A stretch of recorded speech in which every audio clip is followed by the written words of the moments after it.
Le premier ami américain que je rencontre à Pékin cette année.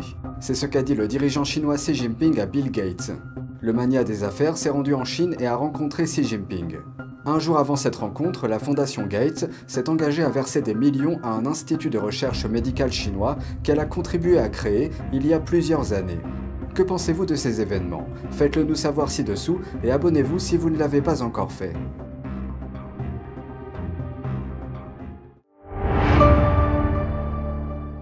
Bienvenue dans Regard sur la Chine. Bill Gates, le cofondateur de Microsoft, a récemment rencontré le dirigeant chinois Xi Jinping. Cette rencontre est survenue juste un jour après que la fondation Gates a annoncé un don de 50 millions de dollars à un institut de recherche médicale chinois. La rencontre a eu lieu à la résidence d'État de Diaoyutai à Pékin, un complexe diplomatique utilisé pour accueillir les dignitaires étrangers. Xi a parlé de Gates comme d'un vieil ami et s'est dit heureux de revoir le magnat des affaires 3 ans plus tard. De son côté, Gates s'est dit honoré de rencontrer Xi Jinping et a ajouté qu'il y avait beaucoup de sujets importants à aborder. L'Institut de recherche médicale chinois qui reçoit la subvention s'appelle GHDDI. Il a été créé en 2016 avec l'aide de la fondation Gates, de l'université d'élite chinoise Tsinghua et de la ville de Pékin. Les 50 millions de dollars accordés par la fondation Bill et Melinda Gates sont destinés à renforcer ses capacités de recherche sur les médicaments au cours des 5 prochaines années.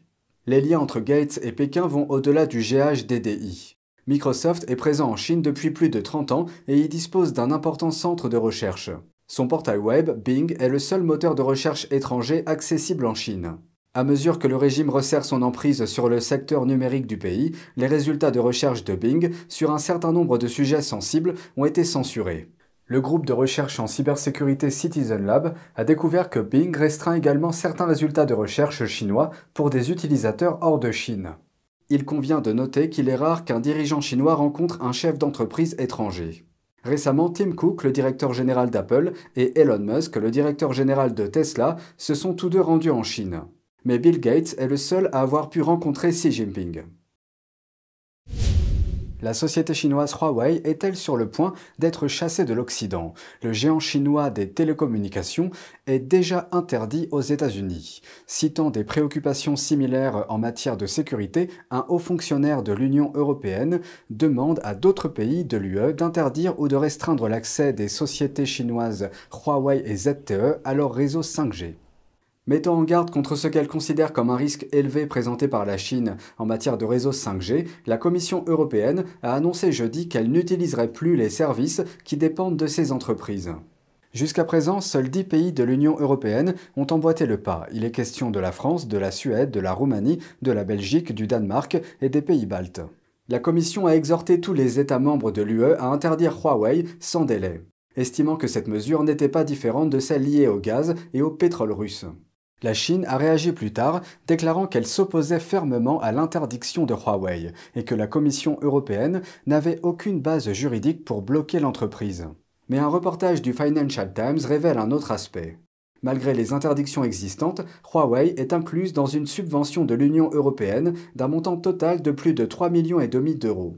Ce fonds est destiné à aider Huawei à développer des technologies cruciales telles que l'IA, la 6G, le cloud computing, la détection quantique et la conduite autonome. Les inquiétudes concernant la menace que représentent les entreprises chinoises sont en partie dues à une loi chinoise adoptée en 2017. Elle permet à Pékin de contraindre les entreprises chinoises et leurs filiales à l'étranger à remettre les données des utilisateurs s'ils le leur demandent. Une autre entité basée en Chine se retrouve dans une situation complexe. La nouvelle banque de développement créée par la Chine pour défier le dollar a désormais besoin de dollars. Connue également sous le nom de Banque des BRICS, elle a été mise en place il y a 8 ans par les plus grandes économies en développement du monde. Le Brésil, la Russie, l'Inde, la Chine et l'Afrique du Sud. Ces pays représentant 25% du PIB mondial, la banque se portait plutôt bien. Mais aujourd'hui, un examen de ses finances révèle qu'elle a cessé d'accorder de nouveaux prêts après avoir eu du mal à lever des fonds en dollars pour rembourser ses dettes. Chargée de remodeler la finance internationale pour aller dans le sens de Pékin, comment la Banque des BRICS en est-elle arrivée là?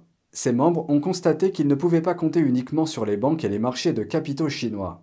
Les BRICS ont donc emprunté des milliards de dollars à Wall Street, soit les 2 tiers de leurs emprunts. Puis après l'entrée des troupes russes en Ukraine en février 2022, Wall Street s'est rapidement méfié des prêts accordés à une banque détenue à près de 40% par la Russie et la Chine. Depuis, la Banque des BRICS s'est endettée à un taux près de 5 fois plus élevé que les emprunts précédents pour assurer le service des anciens emprunts et rester à jour avec son propre fonds. En conséquence, la banque a pratiquement doublé la prime d'emprunt pour ses membres. Pour renforcer ses ressources, la banque serait en pourparlers avec l'Arabie Saoudite, l'Argentine et le Honduras pour les faire devenir membres. Mais peu de progrès ont été réalisés jusqu'à présent.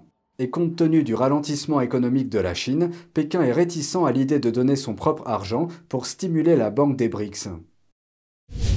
Plusieurs milliers de soldats sud-coréens et américains ont participé jeudi à une démonstration de force considérée comme l'une des plus importantes jamais organisées, avec des avions de chasse, des chars et des drones. Le président sud-coréen Yoon Suk-yeol supervise les exercices.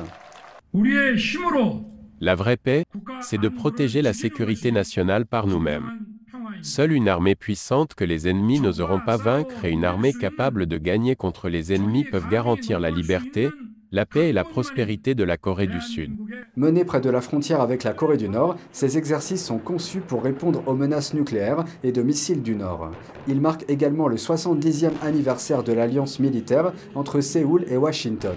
Mais la proximité de Séoul avec les États-Unis a suscité des mises en garde de la part de Pékin, qui estime que le pays a fait, je cite, « de mauvais paris dans la rivalité sino-américaine ». Depuis l'entrée en fonction de Yoon, Séoul a adopté une position ferme face à la Chine. Récemment, le ministère des Affaires étrangères de Séoul a convoqué l'ambassadeur de Chine après qu'il a accusé la Corée du Sud de se rapprocher des États-Unis et de s'éloigner de la Chine. Un jeune Chinois a franchi la ligne de défense lors d'un match de football afin d'étreindre son idole Lionel Messi.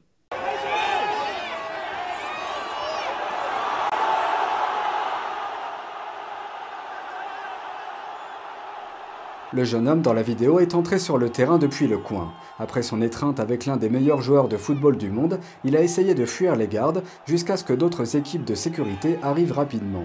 On entend les spectateurs rire et applaudir le jeune homme. Tout cela s'est passé lors d'un match amical entre l'Australie et l'Argentine jeudi.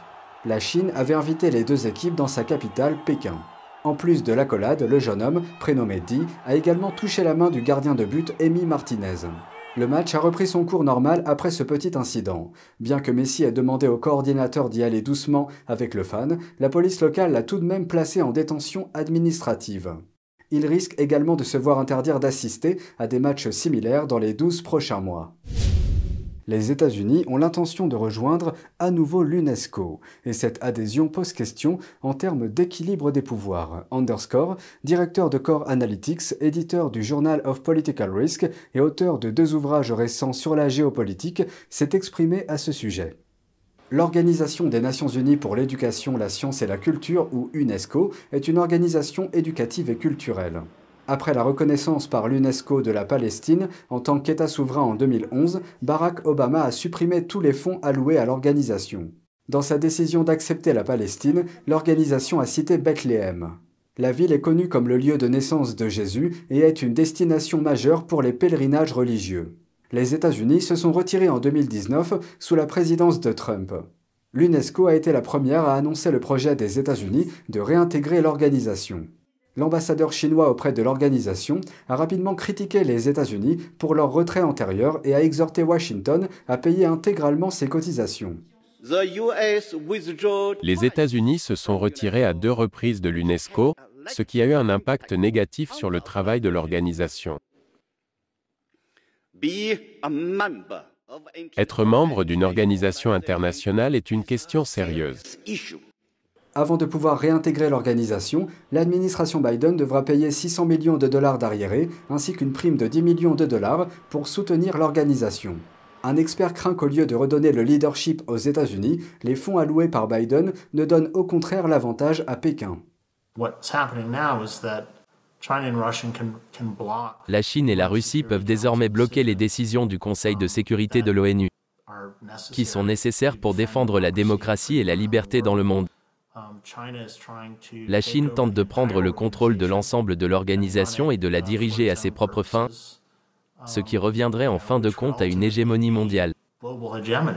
Il a souligné que l'ONU a changé et que des pays comme la Chine ou la Russie devraient être exclus pour avoir violé la démocratie et les droits de l'homme.